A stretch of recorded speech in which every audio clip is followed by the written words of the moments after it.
What is going on, guys? Welcome back to another episode of Talking Halos. I'm your host today, Jared Timms, and I'm joined alongside my co-host, my partner in crime, Nate Green. Nate, how you doing? Yeah. So I Give mean, me, come on, give me something. it's hard to be it's hard to be excited right now Hey, with whoa, hang on. August is over, right? It's fair to yeah, say August same is team, over. different year. Yeah, no, August is over. We go eight, 8 and 18. Is that correct? Yeah, 8 and 18, 26 games in August. 8 and 18 in August. We'll talk about that here shortly. However, you want to take positive away. They took the last game in Philly. Now you're going to Oakland for 3, which means they have a chance to win some ball games. Right? Maybe? Okay, your percentage of making the postseason is less than 1%. I'm just So pulling out at pot. at I the don't. at this point, like all you're doing is ruining your fun because now we aren't going to be drafting in the top It, 10 of the MLB draft unless you win the lottery, which is possible. And if we get lucky like the Twins did last year, maybe you do get lucky and we're drafting at the top of um, what some would say arguably the worst draft class in the last couple of years. wait, what? That's what they're Actually, saying so far. They're saying so far that this is one of the worst draft classes. Obviously, it's way early. You don't know what's going to happen with some of these kids and who's going to take that next step and things like that. But they're saying that this is going to be a very light draft year. thank you for making the start of this show extremely positive. I was going to throw a little positive twist on things. You win your last game against Philly, kind of a good game, not kind of. It's a good game, fun game to watch for sure. Unless you missed it because it was a day game for most people. But if you did miss it, great game to watch. You go to Oakland now. Oakland, not a very good team, working for that top draft slot. So there's that as well. Just saying, a little bit of positive there. Yes, you are right. If I had it my way, if we were, is it McDonald's? No, it's Subway, right? Have it your way. If I had it my way, I think it's Subway, not a sponsor. If I had it my way, I'd say lose, right? I mean, I want the best draft pick possible as a minor league At guy. this point now, At this point, that's what I want to see. However, I also want to see the Angels win. It's more fun when the Angels are winning. We've said this before. We'll continue to say it's more fun when the Angels are winning games. Winning solves a lot. You go into Oakland, you have 3 games against Oakland. Then you go to Cleveland and see some, you come home to Cleveland. I apologize. After Baltimore, you see some old friends there as well, since we have some news, and we can talk about that now. We got some roster changes that will be happening for the Angels here. Let's see. Lucas Giolito. I'm going to remember this off the top of my head because I think you know it, right? And I'm yep. been working all day. Mhm.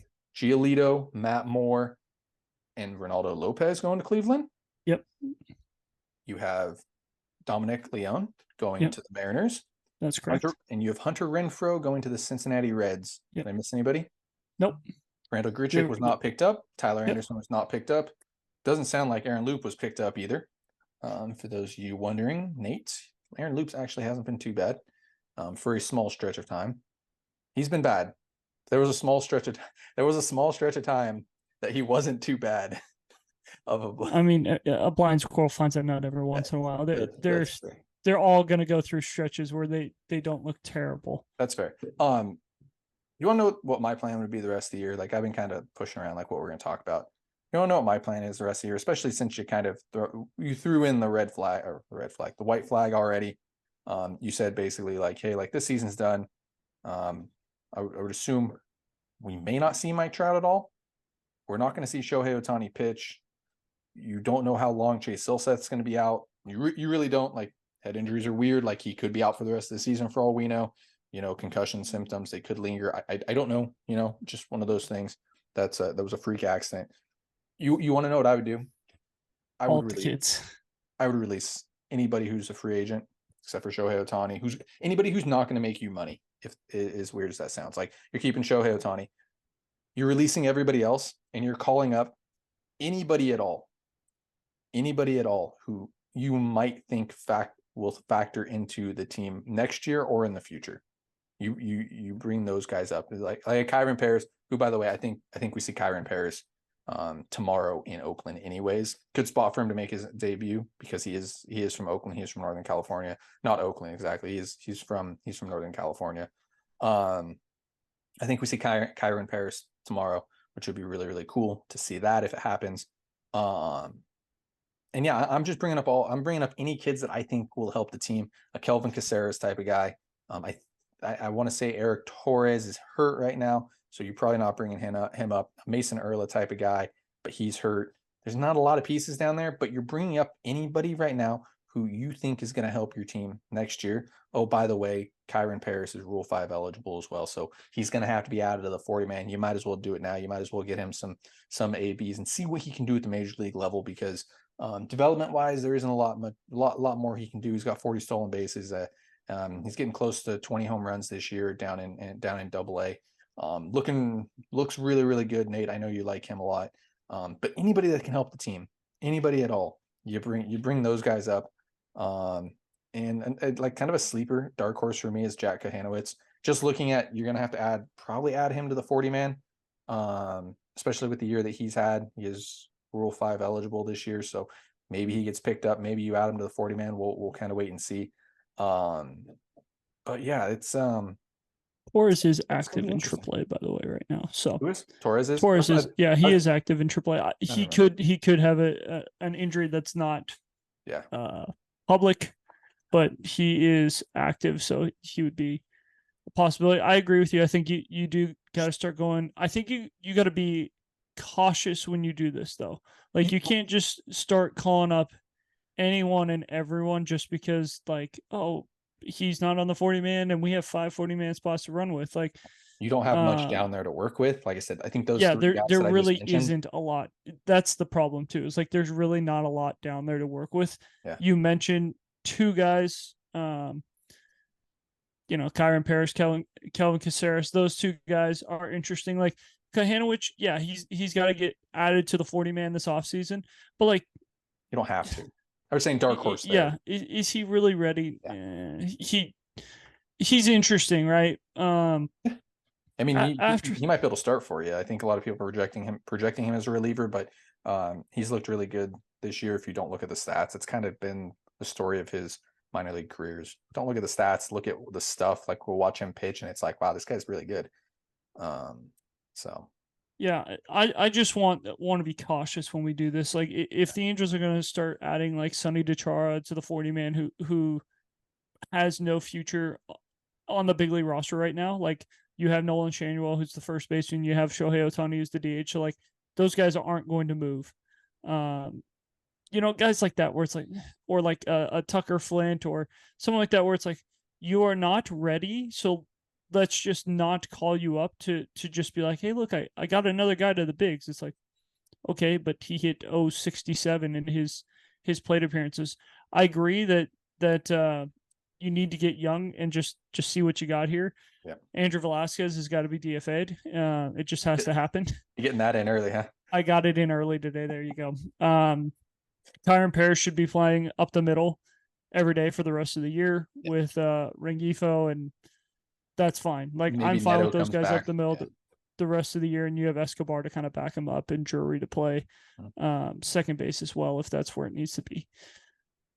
So that's the first thing. The second thing, and I know people are going to be like, Jordan Adams was terrible when he was up, but like, can we just let the dude play for like 2 weeks straight without having to worry about like, hey, you might play today, or oh, you're gonna play here? Like, no, just let the dude play. Find out if he can play.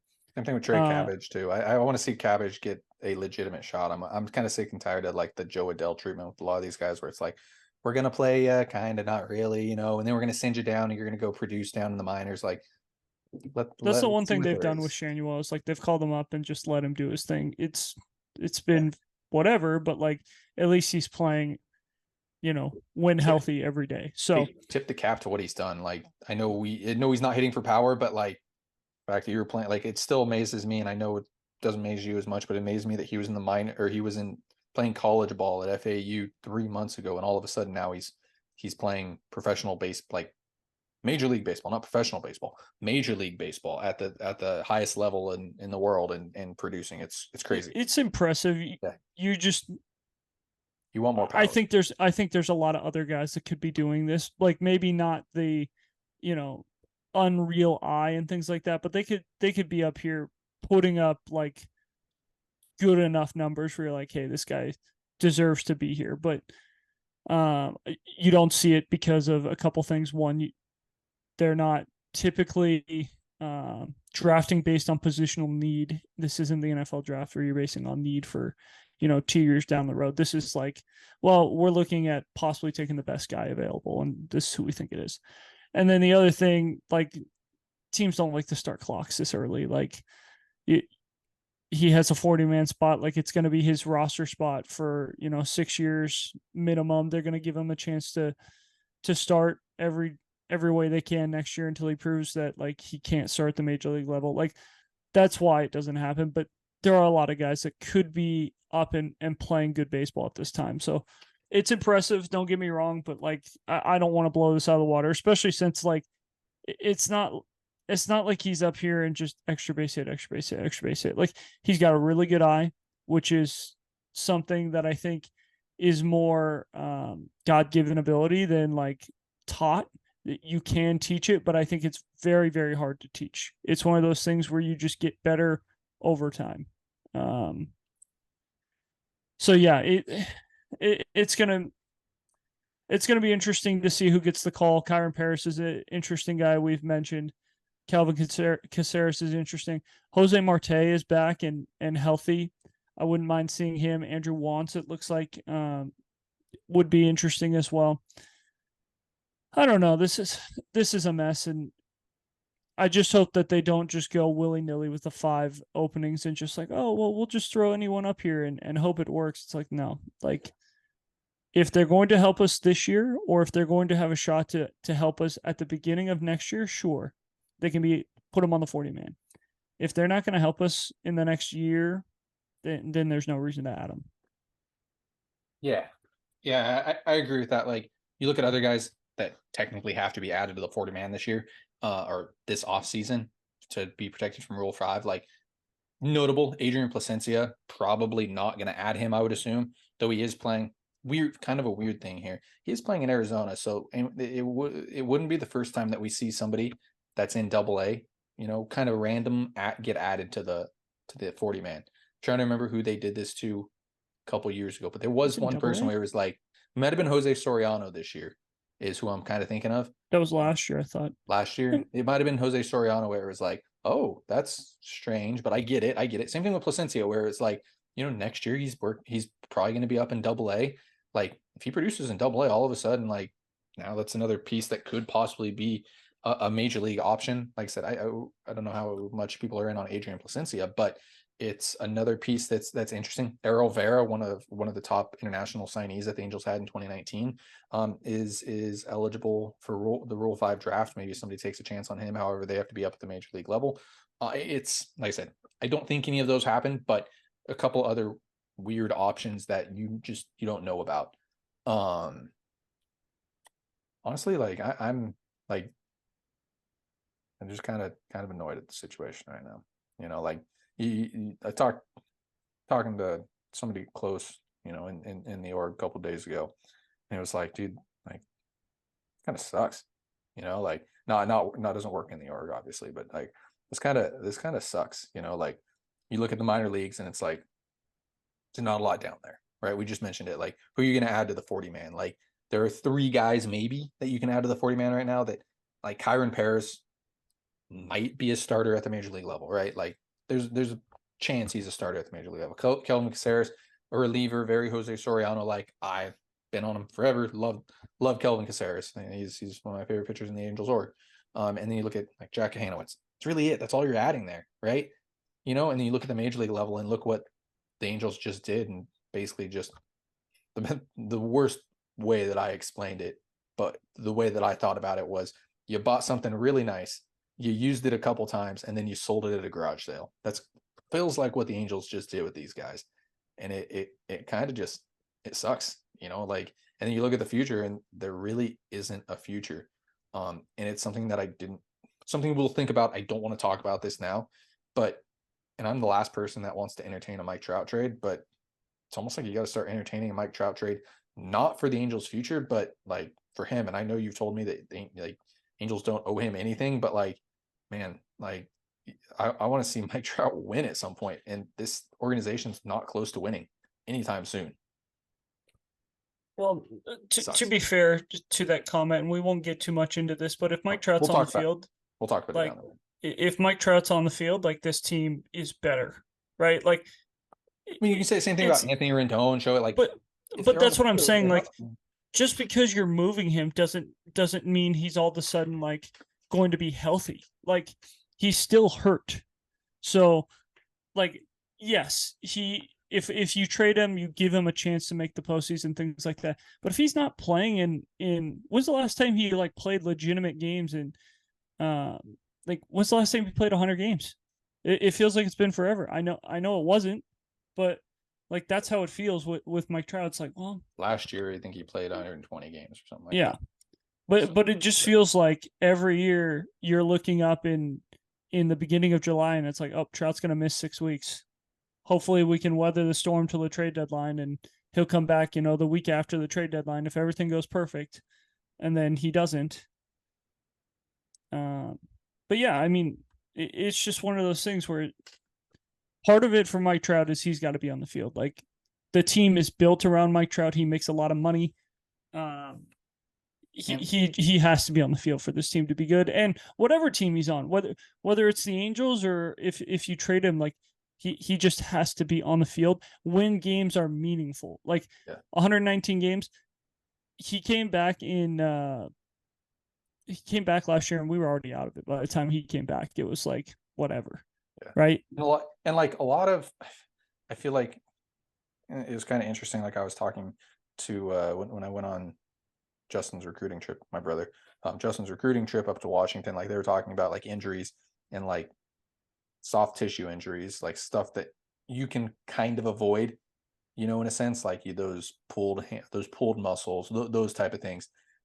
It just doesn't feel like, a lot of these injuries that have been had are like those soft tissues that you can avoid, like Trout breaking his hamate bone, like Rendon fouling a ball off his leg. Like I'm not making excuses, but like a lot of these I feel like are like unavoidable injuries, like Tommy John surgery. Like sure, you can avoid that, but like Shohei Ohtani also went to Driveline for how long to try to avoid another Tommy John surgery? Like that's why he went to Driveline, was to stay healthy. Like I'm not making excuses or anything like that, but like that was the first thing that popped in my head. It's like, and that's kind of been in my head for a while now. Like they kind of opened a new door for me. It's like soft tissue injuries. Like how do you avoid those? Like, and I think all teams look at those injuries and say like, okay, if we can avoid soft tissue injuries, we're good, but like there are some injuries that are unavoidable, and it just feels like the Angels have been hit by those hard. I mean, this year in particular, and I'm not using that as an excuse, but it's just like it's weird, like just throwing out a weird thing that I've noticed. Just not enough talent on the big league roster to win games when you need to, and that's literally what it is. So I hope that we see a little bit more of the young guys and find out like, hey, is Kyron Paris part of this team next year, or is Kyron Paris not? Is you could throw out spring training lineups for me, and I'd be happy as long as you see some young players out there, Kyron Paris, the Jordan Adam type guys, and they could go out and lose every game, and I'd be okay if they were on the field. Like it's the games where it's like, why are we still playing Eduardo Escobar and Andrew Velasquez and those type of guys? Like that's fine. They're like the best options you have, but realistically, like if you want to be better for the future and produce for the future, like Kyron Paris, probably your best option. Trading Shohei Ohtani was probably your best option. I'm not saying we were right, because I was going to say that we were right at some point in this podcast. I'm not saying we were right. We were kind of right. I mean, and you look at full circle here to this whole conversation. Angels, and I said at the beginning of the podcast, Angels were 8-18, I think is what it was. Is that right? 26, 8-18 in August. What were we saying at the trade deadline, Nate? August scares the living shit out of us. August is hard. August is a tough month. I mean, it just comes down to it. And like I said, that this is why I'm annoyed. This is why our last 3 podcasts have been that type of podcast. Hopefully we come back next podcast. The Angels, win some games. We talk a little positivity with Angels winning some games. I know there's not, well, hopefully you're coming back and saying Kyron Paris came up and Jordan Adams came up, and we got to see, Kyron Paris's first major league hit. You got to see Jordan Adams steal a couple bases and, do some things that it's like, oh, okay, like maybe Jordan Adams like might be able to make this roster as a fourth outfielder, or you know what, Jordan Adams isn't part of the future. Like at the end of the offseason, like at the start of the offseason, we can take him off the 40 man. Like that's what you want to be able to do, because I'm sick and tired of watching this team go, oh, we have this prospect and he might be good. It's like, well, then why don't you play him if he might be good? Well, he's not. He might be ready, but I wish there were more guys healthy. Like I want to see Joe Adell this entire month. Oh yeah, it would have been great to see Joe Adell play this whole month of September. Yeah, it's a shame that he can't be here, because this is I think this is like, I said it, this August, September was huge for him, because if he was out here and able to show that he is a major leaguer and should be on a team that can win baseball games, then it's like, okay, we have a building block. But if he's not able to play, he's just the same question mark as everyone else. And it would have made things a lot easier, especially like if he didn't play well. It's like, okay, well then we know Joe Adell, like it just happened to be he was a bust, but we can't even say that right now because he hasn't played baseball games. So looking forward to it. Hopefully we get to see some fun names, hoping for a Kyron Paris, a Jordan Adams, like some fun names like that. I don't want to see a Kevin Padlo, or I don't want to see those type of guys. Give me some fun guys where it's like, let's just find out. You do want to see Andrew Velasquez. So, guys, with all that being said, you're welcome. Hot Andrew Velasquez. With all that being said, guys, just want to thank you all so much for listening and watching this podcast here at Talking Halos. Go ahead and hit that subscribe button. There are some ideas for us on what you guys want to hear us talk about. Interviews, if you guys want to get some certain interviews in there, they can definitely work on getting some of those during the off season for you guys as well. Go ahead and give us a follow on all our social medias, Twitter, Instagram, Facebook. You can follow myself on Twitter, X, Jared_Timms, Nate at NateGreen34. Guys, thank you so much for listening. Have a great rest of your day.